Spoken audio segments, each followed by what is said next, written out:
भले ही भारत और चीन के बीच विवाद का सबसे बड़ा मुद्दा सीमा विवाद हो, लेकिन इतिहास के पन्नों में एक ऐसा कारण दर्ज है जो दोनों देशों के बीच दुश्मनी की सबसे बड़ी वजह मानी जाती है। एक ऐसी वजह जिसकी खुन्नस आज भी ड्रैगन के दिल में है, और वो वजह है तिब्बत और तिब्बती धर्मगुरु दलाई लामा। इतिहास में 23 मई जितना जरूरी चीन और तिब्बत के लिए है, उतना ही जरूरी भारत के लिए भी है। आपको बता दें कि 23 मई को चीन और तिब्बत के बीच एक ऐसा समझौता हुआ जो भारत के लिए भी चीन के साथ बड़े विवाद की वजह बन गया। 23 मई तिब्बत के इतिहास का ऐसा काला दिन जिसे हर तिब्बतवासी अपने दिलो दिमाग से निकाल फेंकना चाहता है। इसी दिन चीन ने तिब्बत को ऐसी चोट दी जो शायद ही कभी भर पाएगा।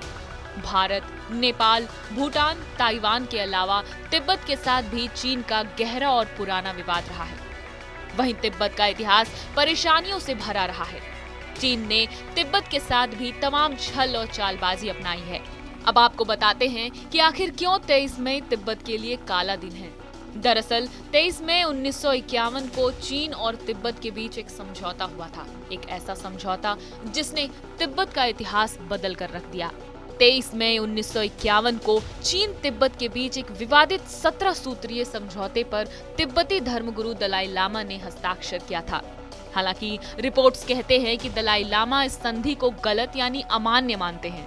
तिब्बती धर्मगुरु के मुताबिक इस समझौते पर दबाव डालकर जबरन उनसे हस्ताक्षर कराया गया था। तिब्बत की मौजूदा सरकार ये नहीं चाहती थी। आपको बता दें कि जब चीन तिब्बत के बीच ये समझौता हुआ था, तब तिब्बती धर्मगुरु दलाई लामा महज 15 साल के थे। दोनों पक्षों के बीच समझौते पर हस्ताक्षर के साथ ही तिब्बत ने अपनी आजादी आधिकारिक तौर पर खो दी थी। इस समझौते में बौद्ध धर्म और तिब्बती स्वायत्तता को बनाए रखने का वादा किया गया था और तिब्बत पर चीन की संप्रभुता की पुष्टि की गई।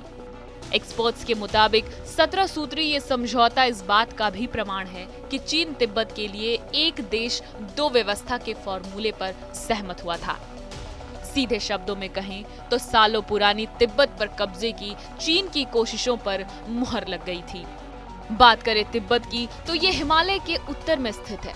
तिब्बत 12 लाख वर्ग किलोमीटर क्षेत्र में फैला हुआ है। चीन के मुताबिक तिब्बत पर उसका हक है, वहीं तिब्बत चीन के इस दावे को नकारता है।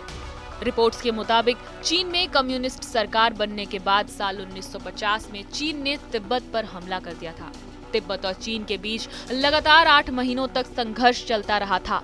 चीन की ओर से लगातार बढ़ते दबाव के बाद ही मजबूरन तिब्बती धर्मगुरु दलाई लामा को इस संधि पर हस्ताक्षर करना पड़ा था। हालांकि इसके बाद भी चीन की हरकतें शांत नहीं हुई। चीन भले ही इस समझौते को शांति समझौता बताता हो, लेकिन खबरों के अनुसार समझौते के बाद मार्च 1959 में चीन तिब्बती धर्मगुरु को बंधक बनाना चाहता था। खबर फैलते ही दलाई लामा वेश बदलकर नेपाल के रास्ते तिब्बत से भाग निकले। भारत की नेहरू सरकार ने उस वक्त उन्हें भारत में शरण दी थी। तब से अब तक वो भारत में ही रह रहे हैं। आपको बता दें कि चीन और भारत के बीच विवाद की बड़ी वजह ये भी है कि भारत ने दलाई लामा को शरण दी है।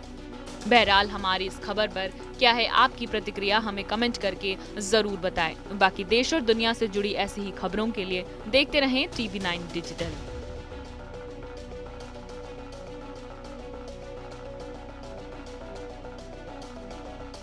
परवाह देश की, सोमवार से शुक्रवार रात 10 बजे TV9 भारतवर्ष पर।